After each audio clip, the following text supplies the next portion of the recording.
So hello everyone, today I'm going to dictate you the passage number 54 of the modern volume 3rd. 5 seconds to go.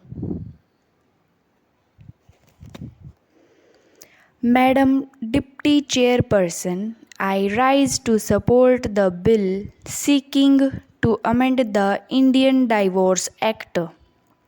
In fact, insofar as the Christian marriage is concerned, it was defined by the common law to be a voluntary union for life of one man and one woman to the exclusion of all others. Since that was the common law of a Christian marriage, it was also called a civil marriage. There was basic resistance to the concept of divorce.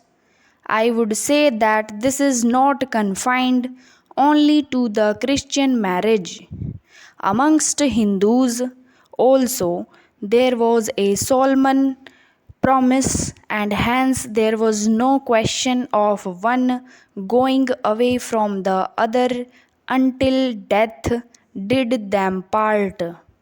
Therefore, resistance was traditional insofar as divorce is concerned. Even when the laws were enacted in the last century, the principle was to preserve the marriage as far as possible. From that point of view, the grounds on which the divorce was permitted were stringent and upright strictly, and even when the matter went into litigation, the endeavor of the judges has always been to try and see that the matrimonial tie is preserved. Human history shows that though matrimony has helped the preservation of the society, the men and the women do not agreeing with each other to such an extent that it is impossible for them to carry on together is a reality. The law must accept and find a way out to face such a reality. Therefore, provision for divorce is made in every law.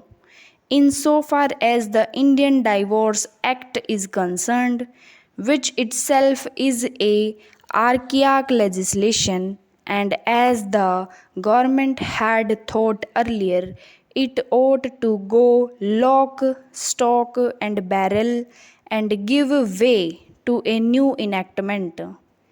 In the archaic legislation, there was a clear gender discrimination which the present legislation seeks to do away with.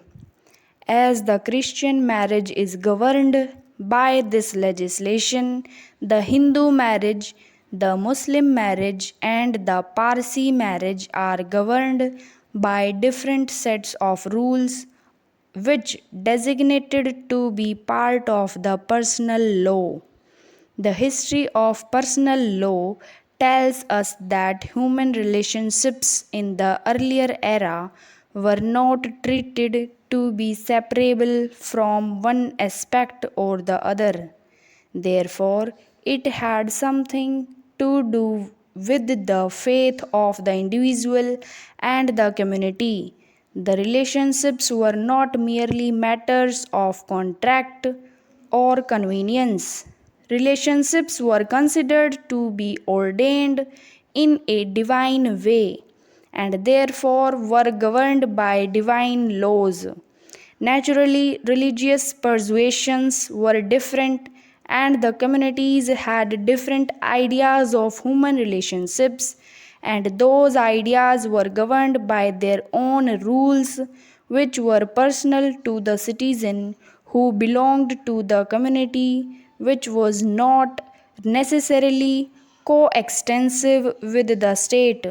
One can have a different angle by looking at it and say that the colonial rulers wanted to have a peaceful subject to govern and therefore did not want to disturb the sensibilities and sensitivities of those the ruler wanted to govern.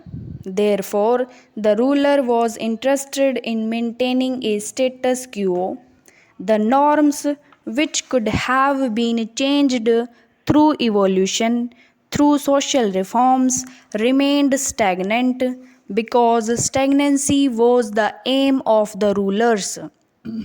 After independence, the situation ought to have changed, and a new approach ought to have emanated from our own rulers who were interested, who ought to have been interested not in the maintenance of status quo but in a desirable change.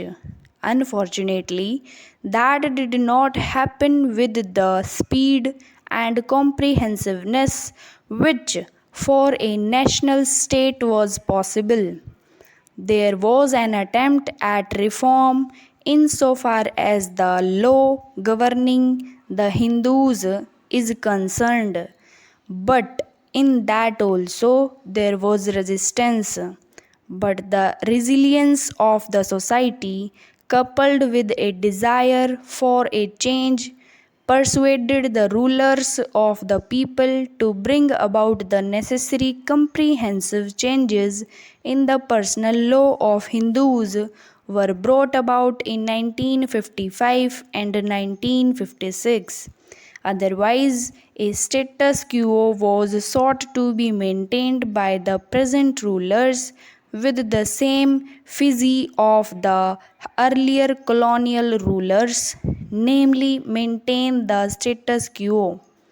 Even though the framers of the Constitution had solemnly said in Article 44 that the state shall endeavour to bring about a common civil code, but no endeavour was made till date.